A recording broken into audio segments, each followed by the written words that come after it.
Thanks very much, Senator Capito, and thanks for your leadership. It's been a lot of hard work, and we're all grateful to you for that. I just want to stress a couple of quick points, and one of them is the consistency with which we have communicated how we think about this to President Biden and his team, and that includes this group of senators. It includes Leader McConnell, and that consistency I'm alluding to is the fact that we want to focus on actual infrastructure. Right? The platforms and services that move people and goods and services through our economy, that's what people understand to be infrastructure, and we can reach an agreement if we focus on those items. The second thing that we've been very, very clear on every single time we've had a discussion is that we're not raising taxes. We believe that the 2017 tax reform contributed significantly to enabling us to achieve the best economy of my lifetime, and that's no small thing. And we're not interested in undoing the provisions in the tax reform that allowed us to get there. And then finally, we've also observed that there's a tremendous amount of money that was approved in previous bills, 6 bills over the course of the last year or so, trillions of dollars, and many hundreds of billions have not even been spent yet. They clearly were not about COVID. They were not about an economic recovery. If you think about it this way, if you look at the offer that we're putting on the table today in spending, which with the 928 figure, and you look at the $355 billion, which is already in the pipeline, expected to come in the form of revenue for the Highway Trust Fund, there's a gap that needs to be filled. That gap, call it $575 billion. That's approximately what it is over this 8-year period. Well, take a look at this chart. The red bars represent the money from the American Rescue Plan that isn't even going to be spent by the end of this fiscal year. It's scheduled to be spent in future years. It's all different categories. It adds up to about $700 billion, and that's just one of the several bills that we passed that have these sources of funds that have not been spent yet. We believe that repurposing these funds needs to be a really important part of how we fill this gap. And if the gap is $575 billion, and there's $700 billion from this bill alone, and we know there are at least tens and probably hundreds of billions of dollars of unspent money from previously passed bills, clearly the resources are there to do this. Thanks very much. Well, first I want to thank Shelley for your amazing hard work on this. You talk about somebody that has patience and persistence and always doing it in a positive way. Very, very grateful. This is a real offer. This is of substance and significance, what we're bringing forth today. And it's what people at home in Wyoming think of as infrastructure. It's, roads with potholes that need to be fixed. It's waterways that and airports and ports that are clogged. You're worrying about flooding in different water systems. We think about bridges that are aging and what we can do to help those. And this is what President Biden talked with us about in the White House. This proposal is fully paid for, does not need to have any raises in taxes, and avoids the big threat to the economy right now, which is inflation. Inflation is the #1 threat to our nation right now in our economy. And that's not just me saying it. It's Larry Summers, who had a long piece in the Washington Post the other day talking about inflation that is coming and coming faster and to a greater degree than he even thought. And it's because of all the additional spending that's going on because of this additional trillions of dollars going into the economy. So when we talk about this $700 billion or repurposing money, there is clearly money that should be spent in ways where the money has already been committed. It's not additional borrowing and additional spending. This is what we talked with the president about.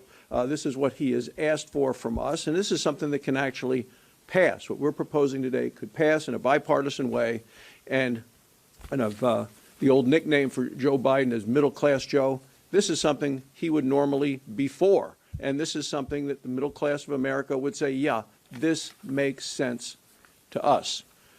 On the other hand, you have the Democrats demanding first $6 trillion and now $7 trillion in spending for a whole lot of different things. So they may override the president on this, overrule him, and that's what my concerns are with Nancy Pelosi and Chuck Schumer.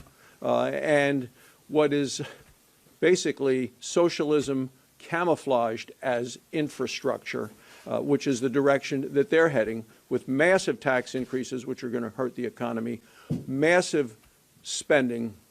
If that's the direction that they want to go, they can try it. They're not going to have even a single Republican support for that approach. I would say to President Biden, this is something that will work. It will help the country. It will help us move forward. And we would very much recommend to you accepting this, moving ahead with it, endorsing it, and getting this done for the best interest of our nation. Well, Shelley, thanks to you and what as everybody else has suggested, a great job, lots of time. Your staff came together, as all of our staffs did, to try to work out an offer here that we think is well within the framework of the meeting we had with the president. I will say that the best meeting we had on this topic was with the president, who I think would like to see a bipartisan solution here, and who certainly understands the dynamics of deciding you're going to come together and get something done. I think that can happen. I hope it does happen. We'll see how they respond. In terms of pay-fors, there are other things that we're willing to put on the table, and we'll see if they are. You know, people who drive non-gas powered vehicles should actually pay something to use the highway like everybody else does. No better time than right now to start that. We're prepared to look at lots of things, but infrastructure has been seen as an obligation of one of the obligations of the federal government for a long time. Particularly roads, bridges, highways, and canals were right among the first things that the early Congresses started talking about and started doing. Our view of infrastructure has been that if we would just look at any definition of infrastructure that, frankly, the group of reporters assembled in this room, if you'd have been asked 6 months ago, write down your definition of infrastructure, it would be the same definition that we're pursuing right now. The connectedness above the ground and under the ground, airports, ports, roads, bridges, highways, all of those things are in our package, and a number of other things. Broadband would not have met the early congressional definition of infrastructure, of course, or even a definition 40 years ago, but it fits well within the connectedness aspect of what Americans would think infrastructure should be. Now, infrastructure is and has always been important. It's also popular. It's popular with Republicans in the Congress. It's popular with the American people. I certainly don't blame the president for saying, let's take a topic, or his administration, let's take a topic that everybody is for, infrastructure, and let's just call everything infrastructure. The carrying infrastructure, the manufacturing infrastructure, understand why you'd want to do that, but we're not going to get a bipartisan agreement that way, and who knows? You know, they have to decide. Do they want to do something with 50 Democrats and the vice president, or do they want to do a substantial part of that package in a bipartisan way? Now, the president was very upfront in our meeting with him. You know, if we do divide this up, he said, I'll try to get the rest of it some other way, and we totally understand that.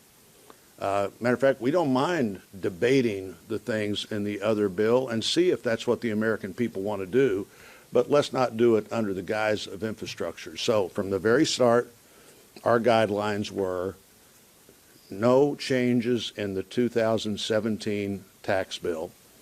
Every Republican in the Senate today that was here in 2017 voted for that bill. I think every Republican would argue that it had the economy headed dramatically in a good direction as we got into COVID. And the other guideline was, let's do infrastructure in the way that infrastructure has been generally understood. I think one of the problems we've had in the Congress the last several years is we let too many things wrap themselves up in one big bill, whether it's the end of the Congress or some other time. We shouldn't let that happen here. It's not good legislation. It doesn't produce the best results. The people that we work for good reasons, don't have any idea what we're passing when we pass that big bill at the end of every Congress that now has become way too much of the pattern. Let's not continue that with everything else we can think of. So, you know, Pay-fors can include lots of things that we're talking to them about. And one of the major ones would be repurposing money that just didn't get used. Senator Toomey mentioned this money in the bill that passed this year.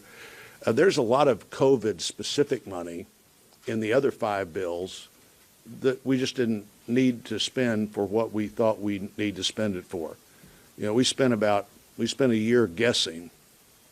And frankly, I think the Congress guessed pretty well.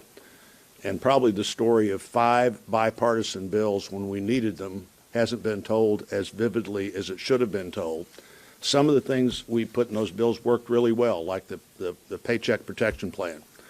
Some of them, like loans for companies that had more than 400 employees, worked barely at all.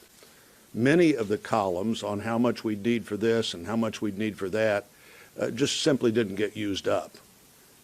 Better to use that money for something we all want to do than have it set around there for somebody else's pet project at some time in the future.